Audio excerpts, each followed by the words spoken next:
Bapak Ibu Saudara yang kami kasihi, selamat hari Minggu. Selamat beribadah bagi kita hari ini. Sebelum kami memulai ibadah kita, kami akan menyampaikan beberapa pengumuman yang menjadi informasi bagi kita sepanjang minggu ini. Jadwal ibadah gereja kita berlangsung secara live di YouTube pada jam 9 pagi, jam 11 dan jam 4 sore setiap minggunya. Kami berharap semua jemaat Tuhan bisa beribadah dengan on time di rumah masing-masing. Mohon dipersiapkan roti dan anggur masing-masing untuk perjamuan kudus yang akan kita lakukan di akhir ibadah ini. Dan kami mengucapkan selamat bergabung bagi jemaat Tuhan yang baru pertama kali beribadah dengan kami. Kami mengajak jemaat untuk bergabung dalam program gereja yang berlangsung secara online, yaitu Bible Study setiap hari Selasa jam 8 malam dengan aplikasi Zoom. Jemaat akan mendapatkan detail broadcast pada hari tersebut disertai meeting ID dan password. Prayer dan Worship Night, ibadah doa bersama Bapak Gembala setiap hari Jumat pukul 8 malam melalui Instagram Live pada akun @RPCC Church Medan. Persembahan sebagai bagian dari ibadah dapat ditransfer ke rekening gereja sesuai dengan yang tertera di layar Anda. Terima kasih kami ucapkan kepada semua jemaat Tuhan yang sudah mengambil bagian menjadi berkat di tengah pandemi COVID-19 ini. Dana yang sudah terkumpul oleh jemaat sampai saat ini sejumlah Rp109.700.000. RPCC Care sudah menyalurkan sejumlah APD berupa Hamzat Suite, hand sanitizer, masker N95 dan vitamin ke Rumah Sakit Bunda Tamrin, Mitra Medika, GL Tobing Tanjung Merawa, Herna dan Adam Malik. Kami juga sudah menyumbangkan lebih dari 100 sak beras kepada masyarakat yang membutuhkannya. Kami percaya di tengah-tengah pandemi ini, gereja Tuhan tetap bisa menjadi berkat di kota di mana kita berada. Mari kita peduli dan dukung program RPCC Care dengan pemberian Anda berupa donasi uang maupun barang yang diperlukan para medis hingga pandemi ini berakhir. Bersatu kita pasti bisa. Donasi berupa uang bisa ditransfer ke rekening yang tertera di layar Anda. Follow Instagram dan YouTube kita untuk mendapatkan update terbaru dan renungan dari Bapak Gembala kita. Untuk pertanyaan mengenai program gereja, hubungi nomor WhatsApp yang tertera di layar Anda. Demikian yang bisa kami sampaikan. Tuhan Yesus memberkati. Jemaat yang dikasihi Tuhan, mari kita semua bangkit berdiri. Kita persiapkan hati kita untuk menyembah Tuhan, untuk memuliakan Tuhan. Mari kita bersatu di dalam doa. Bapa di surga, Bapa yang kami kenal di dalam nama Tuhan Yesus Kristus, kami bersyukur Tuhan, jikalau sampai saat ini kami ada, itu semua karena anugerah Tuhan. Terima kasih Tuhan buat kehidupan, buat pemeliharaan Tuhan bagi kami. Di masa-masa yang sulit ini Tuhan, kami belajar untuk mengarahkan pandangan kami kepada Tuhan, untuk melihat kebesaran Tuhan, untuk melihat bahwa kami punya Tuhan yang baik. Kami punya Tuhan yang tidak pernah meninggalkan kami sendiri. Kami punya Tuhan yang sudah mati untuk kami, yang sudah bangkit menebus dosa-dosa kami, yang memberikan hidupnya bagi kami.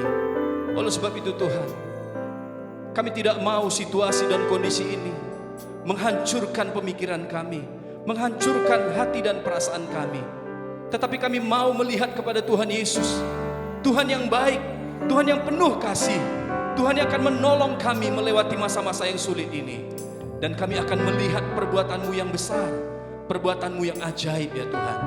Dan kami akan menceritakan kebaikan Tuhan, kebaikan Tuhan. Terima kasih Tuhan, terima kasih. Kuduskan dan layakkan kami untuk masuk hadirat-Mu, untuk menyembah-Mu, untuk memuliakan Engkau. Di dalam nama Tuhan Yesus, kami akan memuji-Mu, menyatakan kebaikan kebesaran-Mu. Haleluya. Bersama-sama kita katakan amin. Mari kita beri tepuk tangan bagi Tuhan kita yang sungguh baik bagi kita. Kita katakan kepada Dia, Tuhan Yesus baik, tidak berkesudahan kasih setianya bagi kita. Haleluya. Mari bertepuk tangan bagi Tuhan. Haleluya. Mari sama-sama katakan, tiada berkesudahan kasih setiamu Tuhan, selalu baru rahmat-Mu bagiku. Hari berganti hari, hari berganti hari, tetap kulihat kasih-Mu, tak pernah berakhir di hidupku. Katakan, tiada berkesudahan, tiada berkesudahan kasih setiamu Tuhan, selalu baru rahmat-Mu bagiku. Hari berganti hari, hari berganti hari, tetap kulihat kasih-Mu, tak pernah berakhir di hidupku. Tuhan Yesus baik, sungguh amat baik. Tuhan Yesus baik, Tuhan Yesus baik. Haleluya, sungguh amat baik untuk selama-lamanya. Tuhan Yesus baik, amin. Mari bersama-sama katakan, tiada berkesudahan kasih setiamu Tuhan, selalu baru rahmat-Mu bagiku. Hari berganti hari, tetap kulihat kasih-Mu, tak pernah berakhir di hidupku. Tuhan Yesus baik. Mari berikan jempol bagi Tuhan. Oh, Engkau baik selamanya. Tuhan Yesus baik. Sungguh amat baik untuk selama-lamanya. Tuhan Yesus baik. Mari bertepuk tangan bagi Tuhan kita yang baik. Haleluya. Mari bersama-sama katakan, Yesus baik bagimu, dulu, sekarang, dan selamanya. Dia sungguh baik. Yesus baik bagimu, dulu, sekarang, dan selamanya. Dia sungguh baik.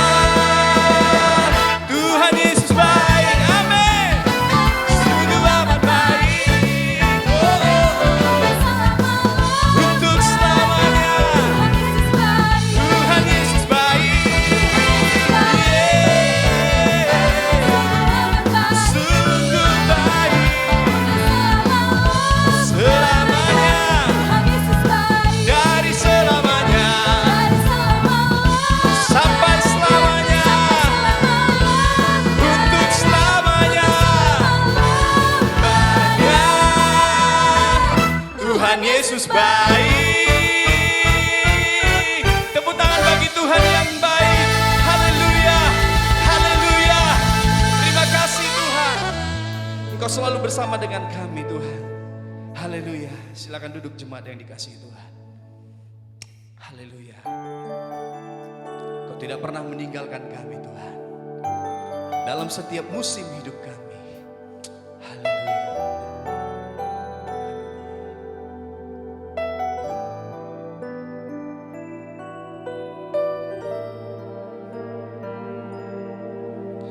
Engkau ada bersamaku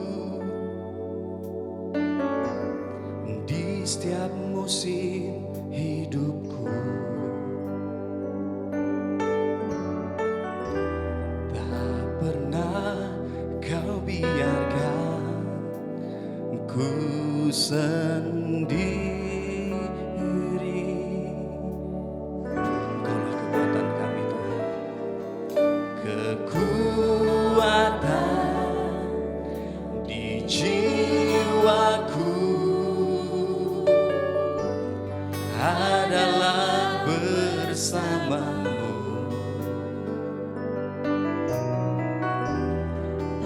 pernah ku ragukan kasih-Mu.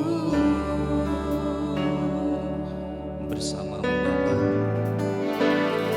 bersamamu Bapa, ku lewati semua perkenanan-Mu yang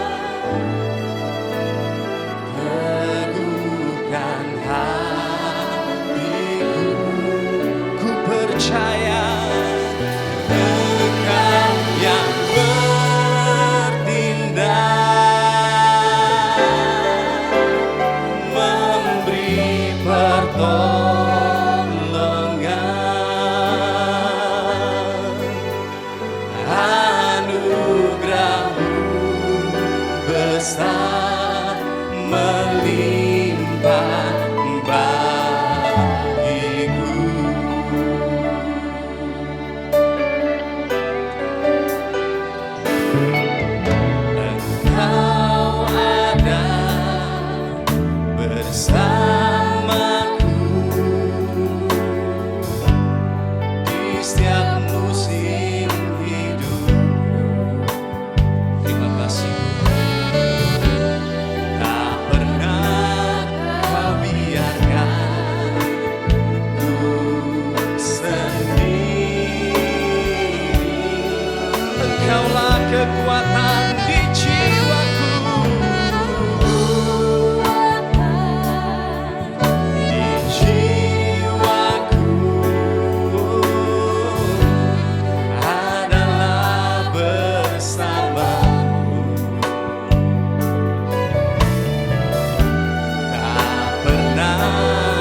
kuasa melimpah bagiku.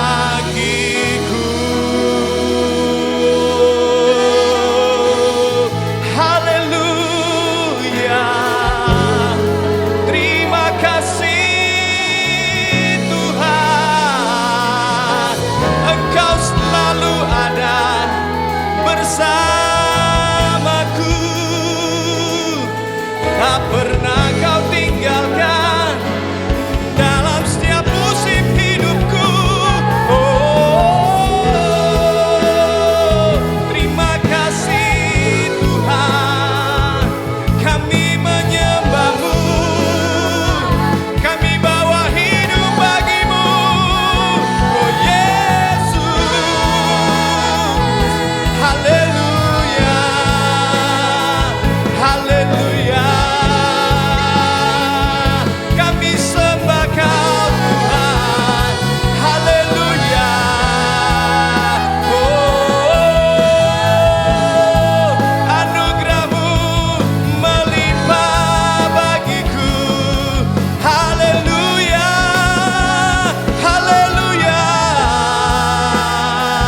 haleluya.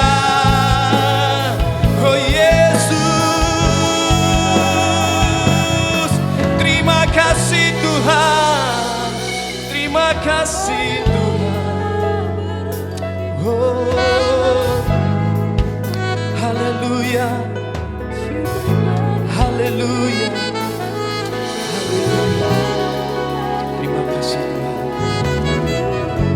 Penyertaan-Mu sempurna bagi kami. Oh Yesus, haleluya.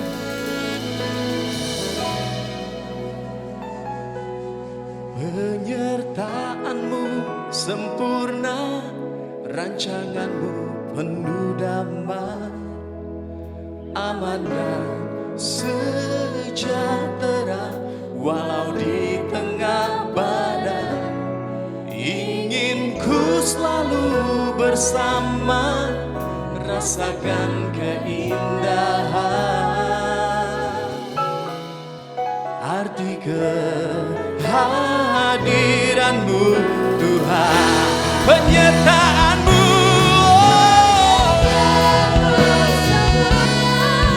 rancangan-Mu penuh damai, aman dan sejahtera walau di tengah badai. Ingin ku selalu bersama, rasakan keindahan arti kehadiran-Mu Tuhan. Mari jemaat Tuhan yang ada di rumah, mari kita sama-sama bangkit berdiri bersama-sama. Kita katakan, jalan-Mu tak terselami, jalan-Mu tak terselami. Oh, oleh setiap hati kami,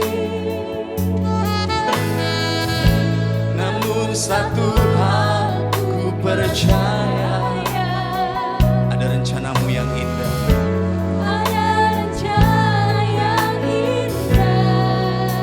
Tiada terduga kasih-Mu,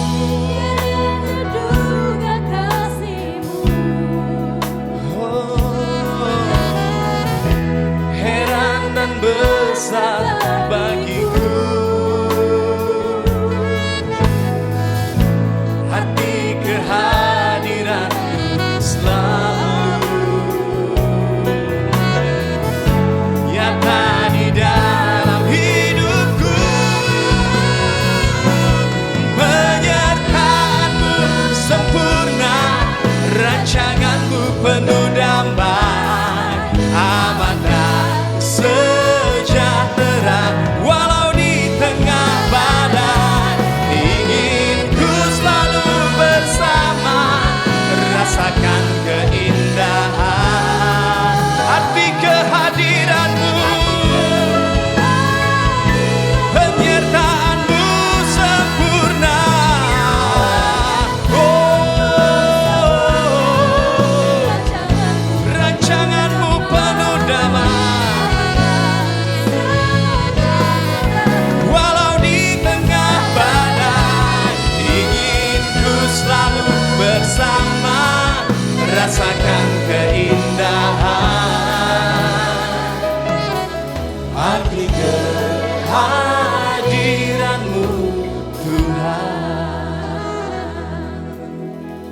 hadirat-Mu kami berdiri ya Bapa, mengembalikan segala hormat dan kemuliaan kepada Engkau, karena kasih dan setia-Mu selalu ada bagi kami.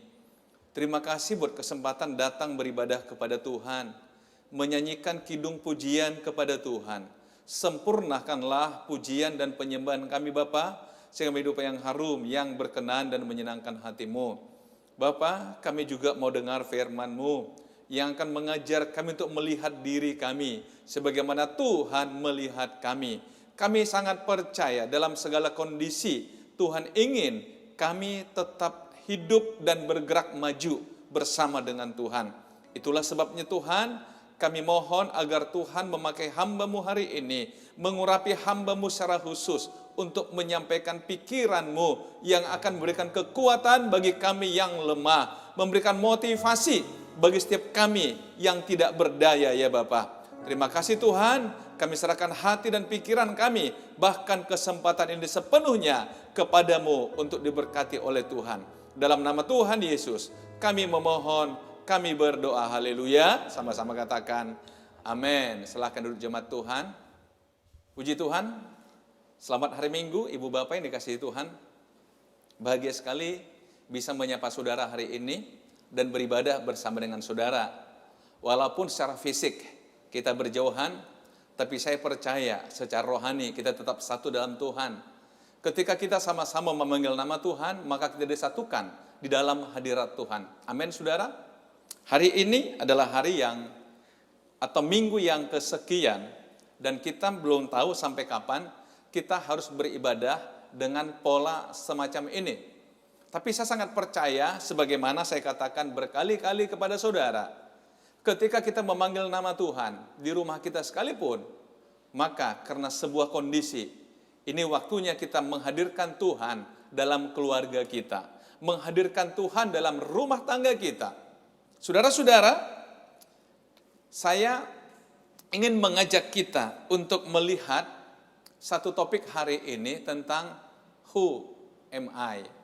Siapakah saya?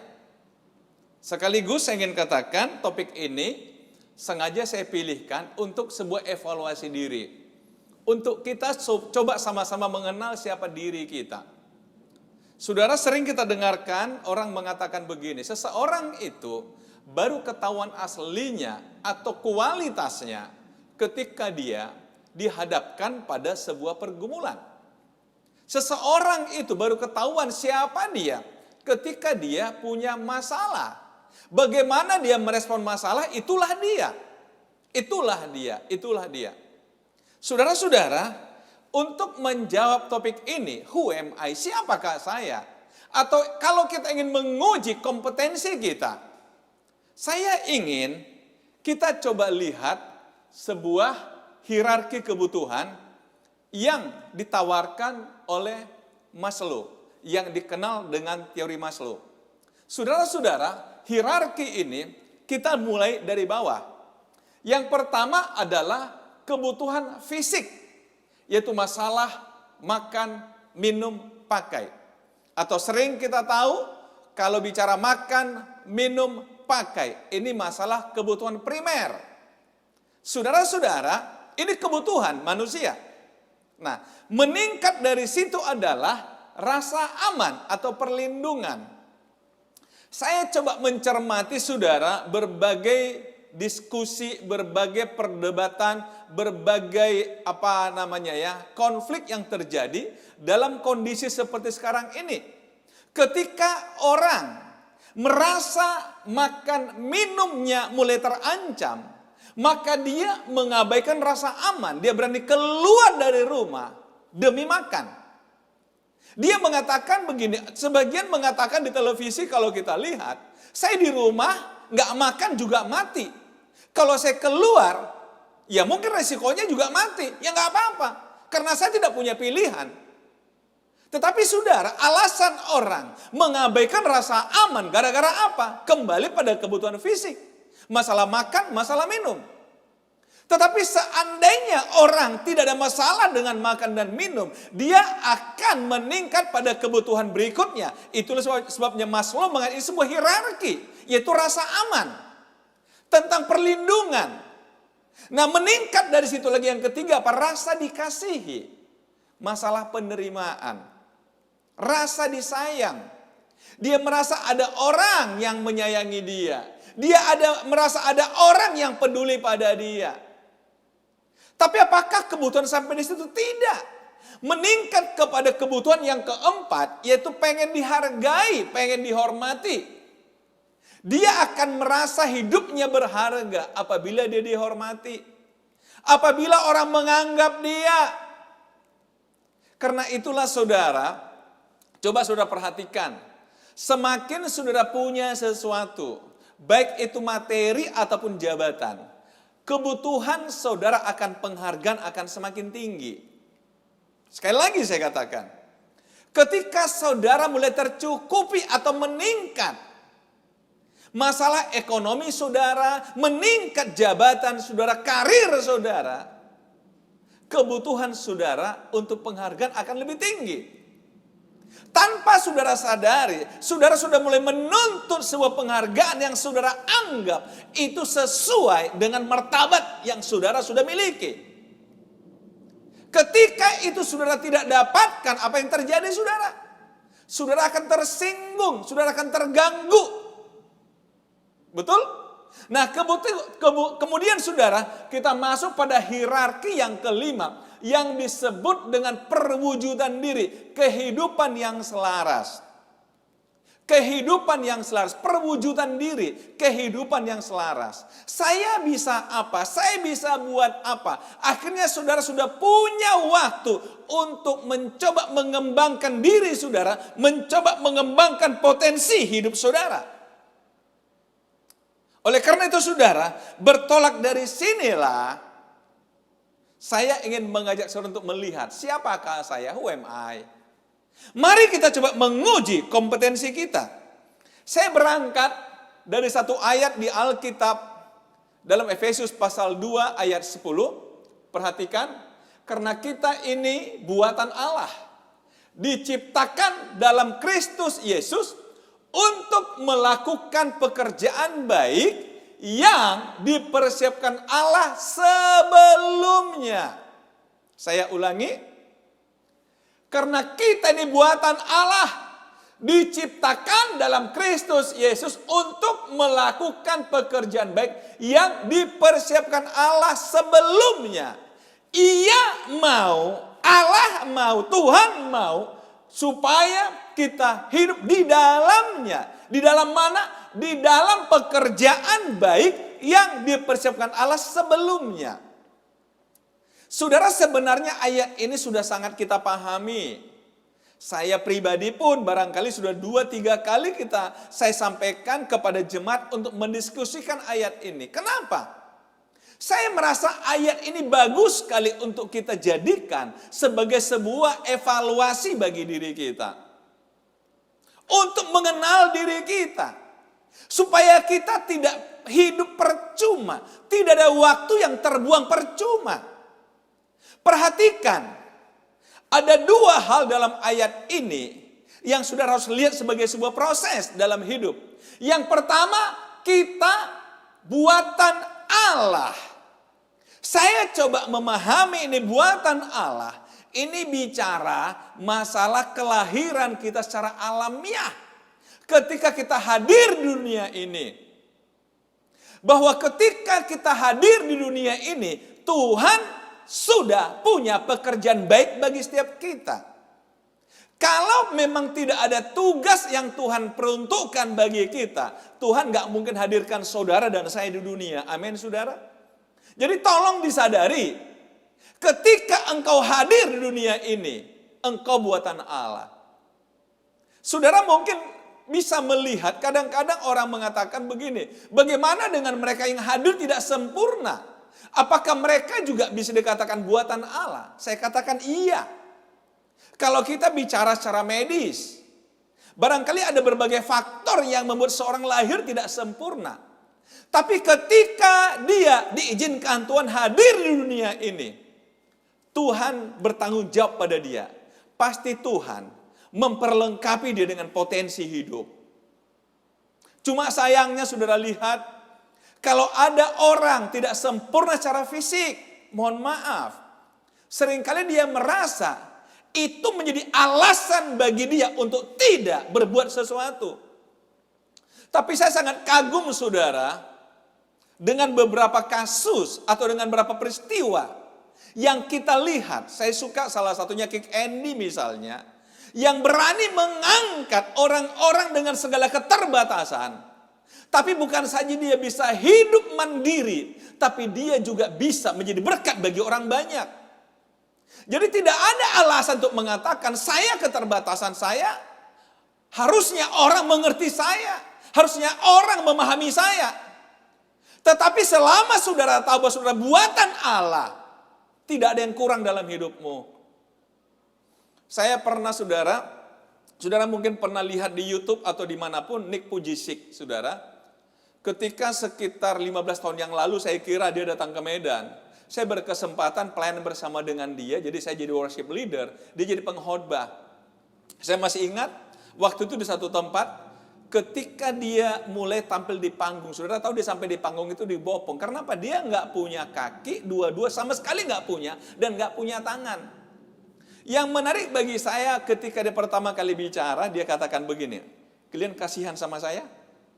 Dia katakan, kalian nggak perlu kasihan sama saya.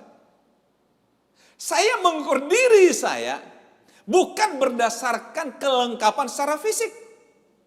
Tapi saya mengukur diri saya ketika saya bisa melakukan apapun yang bisa aku inginkan. Jadi ketika aku bisa mengerjakan yang aku inginkan, saya merasa sempurna, dia katakan. Dia praktekkan bagaimana dia bisa menendang bola, bagaimana dia bisa mengangkat telepon, dia tunjukkan di video bagaimana dia bisa berenang, dia bisa bergerak kemana-mana tanpa harus bantuan orang. Sehingga dia mengatakan saya tidak perlu dikasihani. Saudara perhatikan, padahal dia tidak punya tangan dan tidak punya kaki. Saudara-saudara, dia mengatakan saya bangga sebagai buatan Allah. Tapi yang kedua prosesnya adalah, lihat, diciptakan dalam Kristus Yesus. Kenapa Rasul Paulus harus menyinggung ini sebagai dua tahap? Buatan Allah bicara secara alamiah, tapi diciptakan dalam Kristus Yesus. Kalau kita belajar dalam konteks surat Efesus, ini bicara secara rohani. Artinya apa? Tidak cukup saudara hanya paham bahwa saya buatan Allah secara jasmani, tapi saudara juga harus hidup secara rohani. Artinya apa? Diciptakan dalam Kristus Yesus. Karena itu Paulus dalam bagian lain dari Alkitab mengatakan kita dijadikan ciptaan baru. Artinya apa? Ketika dua hal ini kita pahami, maka barulah kita mulai menyadari bahwa ternyata ada pekerjaan baik yang Tuhan siapkan bagi saya. Di tengah-tengah segala kondisi apapun, ternyata ada pekerjaan baik yang Tuhan persiapkan bagi saya. Saudara, mari kita coba belajar dari satu contoh yang diberikan Tuhan Yesus. Dari satu contoh ini, saya tertarik, saya mulai dengan ayat ini saudara. Ketika saudara mungkin baca ayat ini, atau dengar ayat ini tentu saudara langsung paham. Ayat ini disampaikan Yesus kapan dan dalam kondisi apa. Lihat, karena setiap orang yang mempunyai, kepadanya akan diberi sehingga ia berkelimpahan. Tetapi siapa yang tidak mempunyai, apapun juga yang ada padanya akan diambil daripadanya. Aneh bukan? Saudara, bukankah ini konsep yang bertolak belakang dengan apa yang kita pahami atau kita mau? Kenapa saya katakan bertolak belakang? Perhatikan. Karena setiap orang yang mempunyai, kepadanya akan diberi sehingga berkelimpahan. Tetapi siapa yang tidak mempunyai, apapun juga yang ada padanya akan diambil daripadanya. Bukankah maunya kita apa? Kalau Anda mempunyai, tolong bagi kepada orang yang tidak mempunyai. Harusnya yang tidak mempunyai itu dibantu. Itu dibantu. Ini bahasa-bahasa yang sering kita dengar hari-hari ini. Tetapi saudara, mari kita belajar. Mengapa Yesus mengatakan, karena setiap orang yang mempunyai kepadanya akan diberi, sehingga ia berkelimpahan. Tetapi siapa yang tidak mempunyai apapun juga yang ada padanya akan diambil daripadanya. Mari kita belajar. Yesus sampaikan ini ketika Yesus bercerita tentang talenta. Dia mengatakan begini, sebab hal kerajaan sorga sama seperti seorang yang mau bepergian ke luar negeri, yang memanggil hamba-hambanya dan mempercayakan hartanya kepada mereka. Perhatikan baik-baik, sebab hal kerajaan sorga sama seperti. Jadi Yesus menjadikan perumpamaan talenta ini sebagai sebuah kiasan atau sebagai apa? Sebagai sebuah contoh.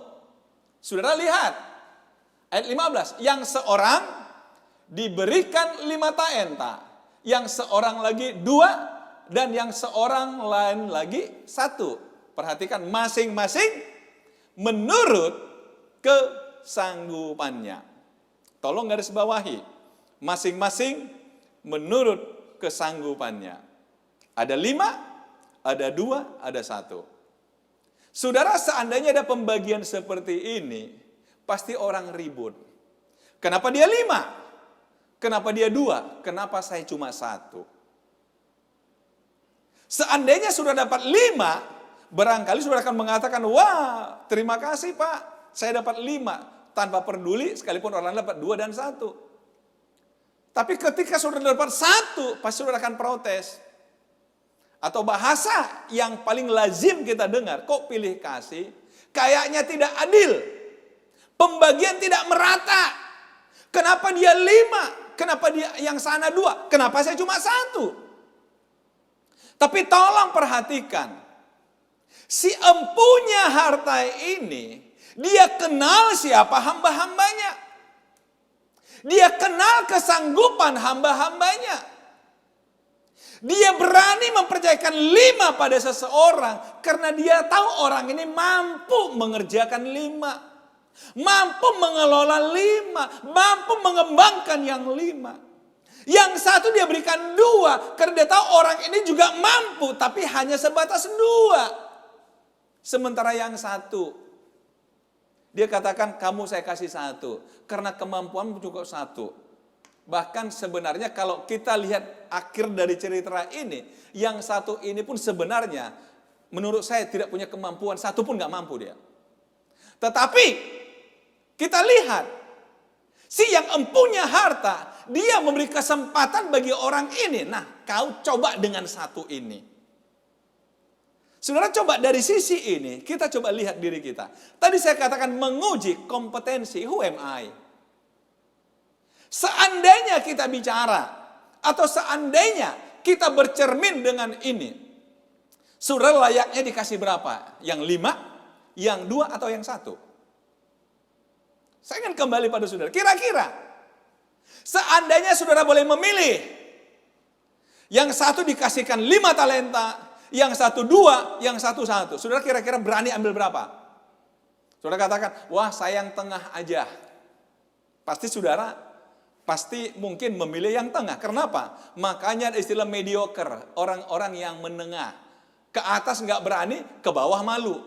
Sehingga saudara katakan cari aman. Yang 2 aja lah. Yang 2 aja lah. Tapi itulah hidup saudara. Diberikan 5, diberikan 2, diberikan 1, masing-masing menurut kesanggupannya. Nah, saudara-saudara, jadi kalau kita bicara rules of game-nya apa? Kesanggupan kita itu yang pertama. Nah, kemudian lihat bagaimana caranya si empunya harta menguji kompetensi kita. Sebenarnya dikembalikan kepada kita. Kitalah yang diizinkan untuk menguji kompetensi kita. Kenapa Alkitab ini mencatat? Begitu harta diberikan, tidak pernah diajari bagaimana mengembangkan harta itu, betul? Nggak pernah didikte, nggak pernah ada arahan. Hanya dikasih modal. Kau dapat 5, kau dapat 2, kau dapat 1. Kemudian pergi. Nah, disinilah ditantang saudara. Setiap orang yang punya 5, 2, dan 1, bagaimana cara dia, apa sikap dia terhadap pemberian itu. Ayat 16, segera pergilah hamba yang menerima 5 talenta itu. Ia menjalankan uang itu, lalu beroleh laba 5 talenta. Hamba yang menerima 2 talenta itu pun berbuat demikian juga, dan berlaba 2 talenta. Lihat, 5 beroleh laba 5, berarti 100%. Maksimal. Yang 2 beroleh laba 2, berarti 100%. Maksimal juga. Tetapi hamba yang menerima 1 talenta itu pergi dan menggali lubang di dalam tanah, lalu apa? Menyembunyikan uang tuannya. Dia berpikir barangkali begini, yang penting nggak rugi tuanku, tapi juga nggak boleh untung. Ya, yang penting tuanku nggak rugi, tapi juga nggak boleh untung. Jadi saudara-saudara, di mana perbedaan ketiga orang ini? Perbedaannya ada pada motivasi. Ada pada motivasi. Apa itu motivasi? Saya coba mengambil satu definisi motivasi yang paling sederhana. Motivasi adalah kekuatan atau dorongan atau daya dorong yang menggerakkan seseorang untuk merespon atau melakukan kegiatan ke arah pencapaian tujuan. Jadi motivasi ini terkait dengan sebuah tujuan atau goal. Ketika saudara punya tujuan, ketika saudara punya goal, maka tujuan atau goal saudara itulah yang akan mendorong saudara, yang akan menggerakkan saudara untuk bergerak ke arah tujuan itu. Kalau saudara ingat, minggu lalu saya katakan apapun halangan, saudara akan berani terobos karena saudara ingin sebuah tujuan. Motivasi saudara kuat. Saya masih ingat saudara, ketika saya dulu ambil kuliah leadership, ketika saya mengambil kuliah S2 pada masa lalu saudara di Yogyakarta, dosen saya, dosen yang sangat saya banggakan tentunya, ketika mengajar leadership, dia katakan begini, kualitas atau mentalitas seorang pemimpin itu diuji ketika dia dihadapkan pada sebuah kesulitan. Waktu itu menarik bagi saya, dia pakai istilah, katakanlah engkau sedang ingin menuju ke satu tempat, tapi di tengah perjalanan, tiba-tiba engkau tidak menyadari ada satu tembok yang sangat tinggi, lebar. Dan ketika saudara mencoba pelajari tembok itu, begitu kokohnya.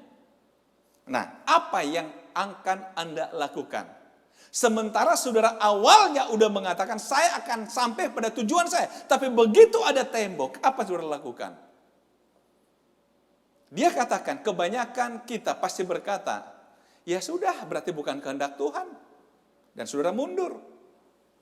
Yang penting saya sudah pernah punya tujuan. Kalau nggak tercapai, ya sudah, bukan karena saya nggak mau. Tapi karena memang tidak mungkin saya mencapai tujuan saya. Adanya tembok yang begitu tinggi. Tapi dosen saya mengatakan, bagi seorang yang punya motivasi dengan mentalitas kuat, dia akan duduk mungkin berhari-hari di tempat itu untuk terus berpikir bagaimana saya bisa melewati tembok ini. Dan dia tidak akan pernah berhenti sampai dia punya solusi bagaimana melewati tembok ini, karena dia tahu tujuan saya ada di balik tembok. Dosen saya pakai istilah, mungkin dia akan coba memanjat ke atas. Atau mungkin dia akan coba bergerak ke kiri dan ke kanan. Atau mungkin dia menggali terowongan di bawah tembok. Karena motivasinya, dorongan begitu kuat. Saya harus sampai di seberang, di balik tembok ini. Nah saudara-saudara, itulah motivasi. Jadi ada daya dorong yang begitu kuat. Sehingga halangan rintangan tidak membuat dia patah atau berhenti.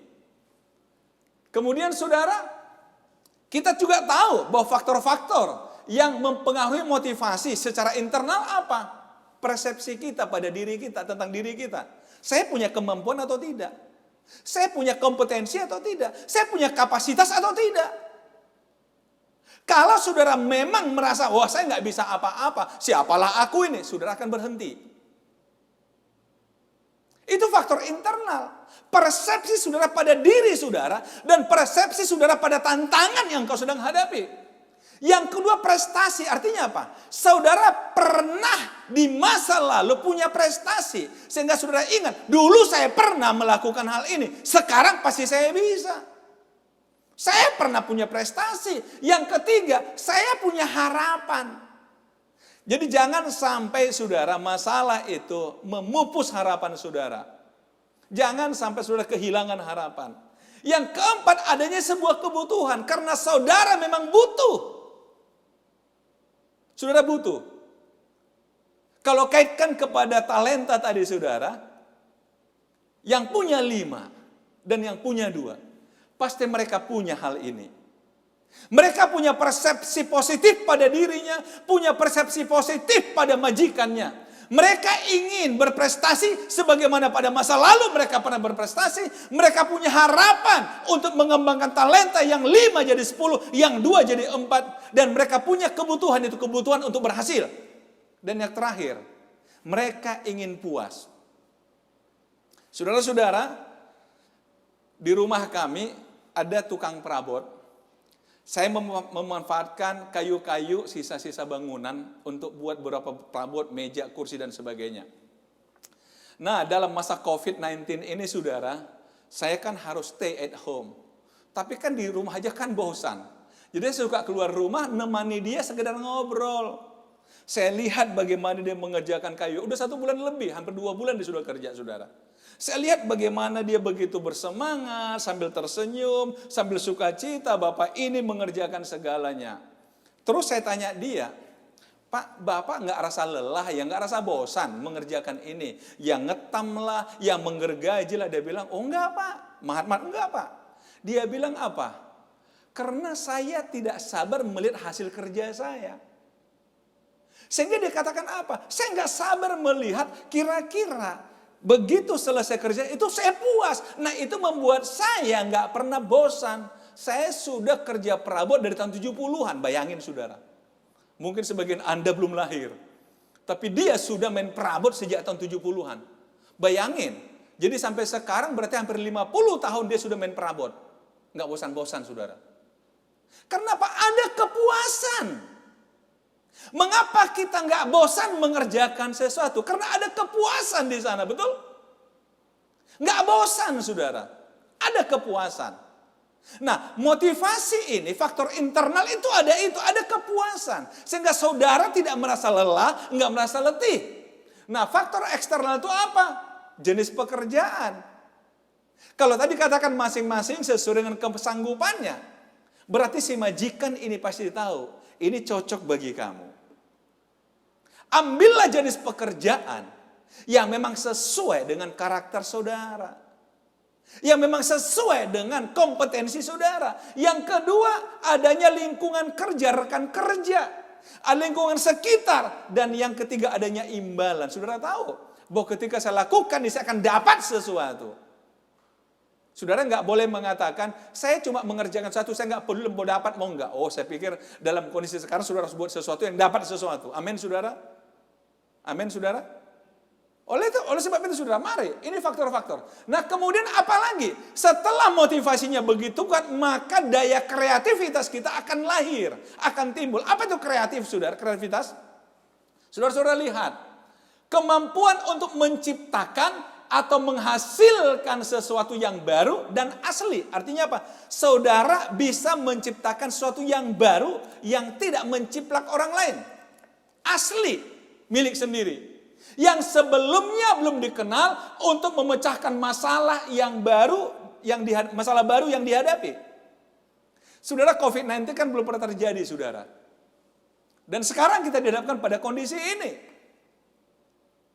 Nah, mungkin saudara, di satu sisi, saudara ingin bergerak maju, tapi tantangan terlalu berat. Bapak, Ibu, saudara-saudara mungkin yang berbisnis. Dengan sangat terpaksa, saudara harus menutup bisnis saudara. Mungkin saudara katakan, kayaknya nggak bisa jalan lagi. Nah, dalam waktu seperti inilah saudara, kalau engkau punya motivasi kuat, maka jadilah orang kreatif. Ciptakan sesuatu yang baru. Buat sesuatu yang baru. Yang memang dibutuhkan orang pada masa sekarang. Jangan pernah katakan, saya kan belum pernah lakukan ini. Tapi saudara, ini sebuah kebutuhan. Saya pernah ngobrol-ngobrol dengan seseorang, dia katakan ya, kalau boleh dikatakan saat ini mungkin 80% bisnis drop habis. Tapi setidaknya ada juga 20% bisnis meningkat tajam pada masa ini. Tentu yang ada hubungan dengan alat kesehatan, makanan yang bisa didistribusikan melalui GoFood dan sebagainya, dan banyak hal. Sehingga mereka mungkin bisa mengatakan kondisi ini bagi mereka sebuah berkat. Walaupun ngomong begitu kan pasti nggak baik. Tapi maksud saya di sini, selalu ada peluang, selalu ada ruang bagi orang yang punya motivasi dan kreatif. Amin, saudara? Nah, saya merasa kita perlu menguji kompetensi kita untuk mengenal diri kita melalui motivasi kita. Apakah kita masih punya motivasi yang kuat dalam hidup ini? Nah, kita kembali kepada Matius 25 tadi. Hamba yang menerima 5 talenta itu datang dan ia membawa laba 5 talenta, katanya, Tuhan, 5 talenta Tuhan percayakan kepadaku, lihat aku telah beroleh laba 5 talenta. Puas dia menghadap tuannya, bangga dia. Kenapa tadi? Persepsinya positif pada tuannya dan persepsinya positif pada dirinya. Lalu datanglah hamba yang menerima 2 talenta itu, katanya, Tuhan, 2 talenta Tuhan percayakan kepadaku, lihat aku telah beroleh laba 2 talenta. Sama. Persepsinya positif pada tuannya dan juga pada dirinya. Motivasi ini sangat kuat. Dengan segala kreativitasnya dia. Maka dengan bangga dia mengatakan, ini hasil kami Tuhan. Maka kata tuannya itu kepadanya, baik sekali perbuatanmu, hai hambaku yang baik dan setia. Baik dan engkau telah setia dalam perkara kecil, aku akan memberikan kepadamu tanggung jawab dalam perkara yang besar. Masuklah dan turutlah dalam kebahagiaan Tuhanmu. Saudara lihat, bagi saya menarik, 5 itu bagi tuannya ternyata masih perkara kecil. 2 itu masih perkara kecil. Saudara bisa bayangkan, berarti tuannya ini sebenarnya punya banyak perkara besar. Saya sangat seandainya kita coba pahami kisah ini, kalau lihat di sini ya, aku akan memberikan kepadamu tanggung jawab dalam perkara besar. Kalau 5 kecil, kira-kira besarnya berapa, saudara? Apakah 10 besar? Kalau 5 itu kecil. 10 barangkali masih sedang. Betul? Kira-kira ini Tuhan, berapa dia mau percayakan lagi kepada orang ini? Saya percaya bukan hanya 10. Yang 2 bukannya 4. Perkara besar. Tapi semua itu dibuktikan hasil yang bisa kita raih dalam kondisi sulit. Amin, saudara. Perkara besar. Engkau setia pada perkara kecil, akan percayakan engkau perkara yang besar. Wow, luar biasa. Luar biasa. Ini Yesus loh yang ngambil contoh ini. Nah, lihat. Kini datanglah juga hamba yang menerima 1 talenta itu dan berkata, Tuhan, aku tahu bahwa Tuhan adalah manusia yang kejam. Masalah persepsi. Persepsi dia tuannya orang kejam. Yang menuai di tempat di mana Tuhan tidak menabur. Dan yang memungut dari tempat di mana Tuhan tidak menanam. Perhatikan. Persepsi yang keliru tidak akan menghasilkan sesuatu. Membuat saudara jangankan kehilangan kreativitas, motivasi pun tidak akan ada. Karena itu aku takut dan pergi menyembunyikan talenta Tuhan itu dalam tanah. Ini terimalah kepunyaan Tuhan. Kenapa ada istilah takut? Ya tadi itu. Dia tahu tuannya ini kejam. Paling tidak saya sembunyikan aja yang satu ini. Supaya ketika tuanku datang paling tidak modal balik, gak rugi. Kenapa begitu? Karena dia gak punya prestasi. Takut yang satu jadi habis. Bisa ditangkap saudara? Tapi yang menarik bagi saya sebenarnya, persepsi atau penilaian dari tuannya, maka jawab tuannya itu, hai kamu hamba yang jahat dan malas. Jadi kamu sudah tahu bahwa aku menuju tempat di mana aku tidak menabur, dan memungut di tempat di mana aku tidak menanam. Orang yang jahat, orang yang malas, selalu cari-cari alasan untuk tidak mengerjakan sesuatu. Dalam hidup ini juga saudara, orang jahat dan malas lebih cenderung menyalahkan pihak lain, menyalahkan kondisi, menyalahkan situasi sebagai sebuah pembenaran. Kalau dia nggak buat sesuatu karena memang kondisi, bukan karena dia nggak mau. Kenapa? Kembali masalah persepsi. Saya ingin kembali kepada topik kita hari ini. Siapakah diri saya? Who am I? Mari kita uji kompetensi kita. Apakah kita punya mental yang kuat, punya motivasi yang kuat dalam hidup ini? Sehingga apapun yang Tuhan berikan bagi kita, kita katakan, aku harus berhasil, aku harus bisa memberikan hasil maksimal melalui apa yang Tuhan berikan bagi saya. Saudara-saudara, ini waktunya kita banyak berdiam diri dan mulai berpikir, mulai introspeksi diri kita, melihat kembali potensi diri kita, melihat kapasitas yang kita punya. Kira-kira aku bisa buat apa? Selama ini kira-kira apa yang sudah kubuat? Apakah masih ada kemampuan-kemampuan saya yang terpendam, yang belum saya gali, yang perlu saya kembangkan pada kondisi ini? Amin saudara. Itulah sebabnya. Dari kondisi itulah Yesus katakan apa? Sebab itu ambillah talenta itu daripadanya dan berikanlah kepada orang yang mempunyai 10 talenta itu. Karena setiap orang yang mempunyai kepadanya akan diberi. Bisa ditangkap sekarang saudara? Artinya apa? Ketika engkau diberikan talenta oleh Tuhan dan engkau bisa mengembangkannya, maka Tuhan akan tambahkan lagi. Karena apa? Tuhan percaya Anda bisa mengembangkan lebih dari masa-masa lalu. Tapi ketika engkau diberikan talenta oleh Tuhan, bukannya mengembangkannya, tapi mencari-cari alasan karena saudara malas. Mulai menuduh orang jahat, menuduh orang kejam, menuduh kondisi yang tidak berpihak pada saudara, menuduh Tuhan berbuat jahat. Maka Tuhan katakan, engkau tidak layak, engkau jahat, engkau malas. Tuhan ambil yang ada padamu dan diberikan pada orang lain. Saudara-saudara yang kasih Tuhan, mari kita coba belajar hal ini. Tidak peduli kondisi yang ada, tapi tetap berkata kepada Tuhan, Tuhan, saya tahu saya orang yang punya kompetensi. Karena engkau sudah membuat saya. Karena saya ini buatan Allah yang diciptakan dalam Kristus Yesus untuk mengerjakan pekerjaan baik yang engkau sudah persiapkan sebelumnya. Mari saudara, introspeksi diri saudara. Apa talenta yang Tuhan berikan kepada saudara? Apa bakat yang Tuhan berikan pada saudara? Apa kompetensi yang kau miliki dari Tuhan?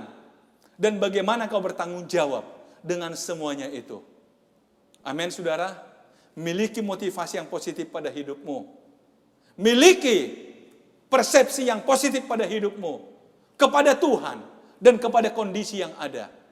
Maka engkau tidak akan pernah menyerah. Engkau akan menjadi orang kreatif.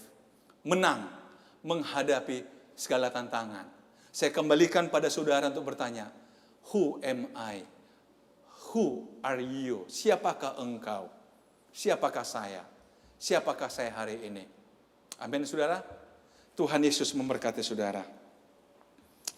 Saudara-saudara, hari ini minggu pertama kita akan siapkan perjamuan kudus. Sebagaimana sudah kami katakan di awal ibadah ini, saya berharap saudara-saudara saat ini sudah persiapkan roti dan anggur. Atau setidaknya sirup juga bisa, atau sejenisnya. Kemudian kalau engkau tidak punya roti seperti yang biasa kita buat di gereja, engkau bisa dengan roti tawar atau biskuit. Oleh sebab itu saudara, hari ini mari lihat kepada Tuhan. Tuhan ada bersama dengan kita. Alkitab mengatakan dalam kelemahan kita, Dia mati bagi kita. Oleh sebab itu, sambil engkau siapkan hati dan pikiranmu, mari kalau saudara kebetulan ada dalam satu keluarga, barangkali bisa bagikan roti dan anggur untuk sama-sama kita masuk dalam perjamuan kudus. Hanya Kau Tuhan di hidupku, Kau berikan hidup yang baru.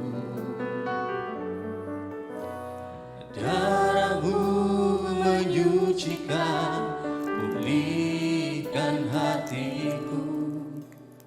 Ku nyatakan Kaulah segalanya. Engkaulah sumber pengharapan. Kuasa-Mu sanggup menyembuhkan. Jiwaku pun berserah hanya kepadamu. Yesus, Kaulah segalanya. Karena salib-Mu ku hidup, karena salib-Mu ku menang. Engkau yang berkuasa, sanggup untuk melakukan mujizat-Mu. Karena salib-Mu ku hidup, karena salib-Mu ku menang. Engkau yang berkuasa, sanggup untuk melakukan mujizat-Mu di hidupku. Mari berdiri bersama-sama tegak di hadapan Tuhan. Tegak menghadap Tuhan. Miliki persepsi yang baik tentang Tuhan. Persepsi yang baik tentang dirimu. Siapakah aku ini Tuhan? Pemazmur mengatakan dalam Mazmur 8, Tuhan memahkotai kita dengan kemuliaan. Siapakah kita ini? Ketika engkau lemah, sadarilah engkau punya Tuhan yang sudah berkorban untukmu, yang mati bagimu. Jangan mau dikendalikan oleh keterbatasan dan kelemahanmu. Tapi lihatlah Allah yang menjadikan engkau. Yesus Kristus yang mati bagimu. Mari angkat roti, lambang dari tubuh Yesus. Haleluya. Sambil memandang kepada Dia yang tersalib bagi engkau dan saya. Sebab apa yang telah kuteruskan kepadamu, telah kuterima dari Tuhan, yaitu bahwa Tuhan Yesus pada malam waktu Ia diserahkan mengambil roti, dan sesudah itu Ia mengucap syukur atasnya, Ia memecahkannya dan berkata, inilah tubuhku yang diserahkan bagi kamu. Perbuatlah ini menjadi peringatan akan aku. Dalam nama Yesus, Mari kita makan tubuh Yesus.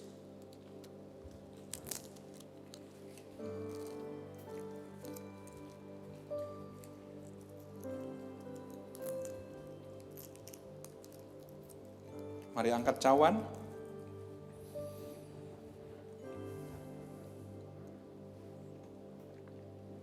Demikian juga ia mengambil cawan sesudah makan lalu berkata, cawan ini adalah perjanjian baru yang dimeteraikan oleh darahku. Perbuatlah ini setiap kali kamu meminumnya menjadi peringatan akan aku.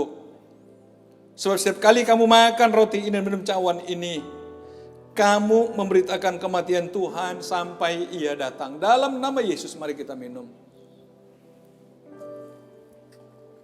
Haleluya. Haleluya. Terima kasih Tuhan. Haleluya. Terima kasih. Haleluya. Haleluya. Oh, haleluya. Kami bersyukur.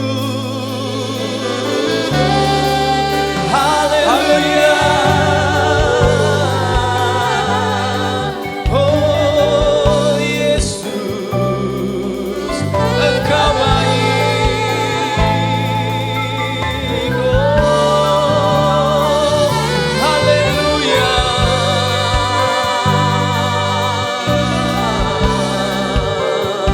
Haleluya.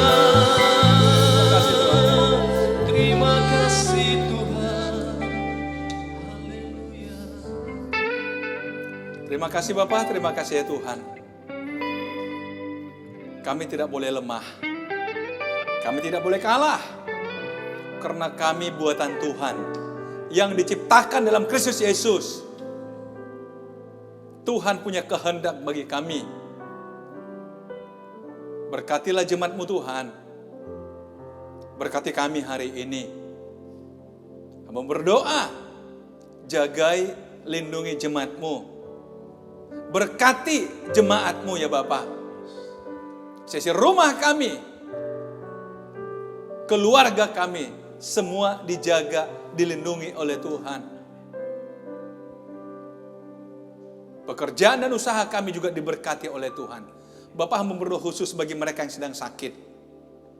Jamah, pulihkan, sembuhkan oleh bilur-bilur Yesus. Mereka disembuhkan. Yang lemah dikuatkan. Yang susah diberikan penghiburan.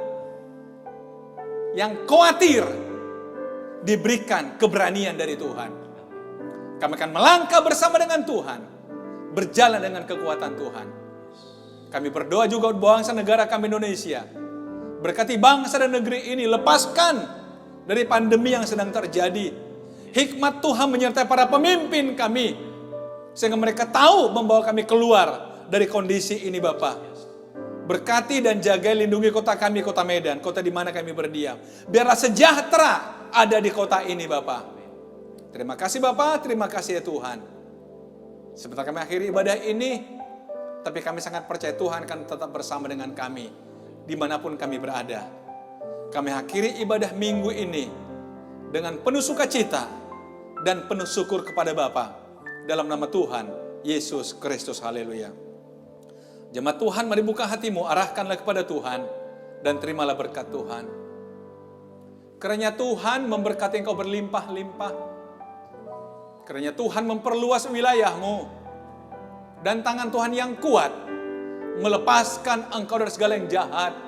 Sakit penyakit pun dijauhkan daripadamu. Turunlah berkat damai sejahtera dari Allah Bapa. Kasih karunia dari Yesus Kristus Tuhan. Penghiburan kekuatan. Dan pertolongan dari Allah Roh Kudus. Menyertai engkau kemanapun engkau pergi. Dan membuat engkau berhasil. Apapun yang engkau kerjakan baik hari ini besok. Sampai Yesus datang kembali. Dalam nama Tuhan Yesus Kristus. Haleluya. Sama-sama katakan amin. Puji Tuhan. Selamat hari Minggu. Tuhan Yesus memberkati kita.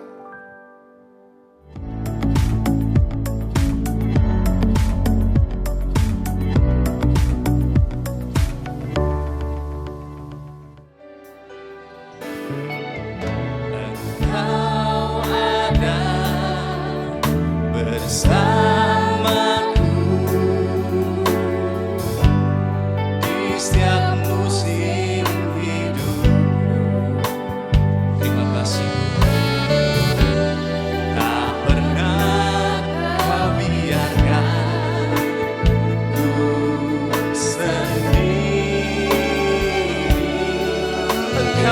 kekuatan di jiwaku,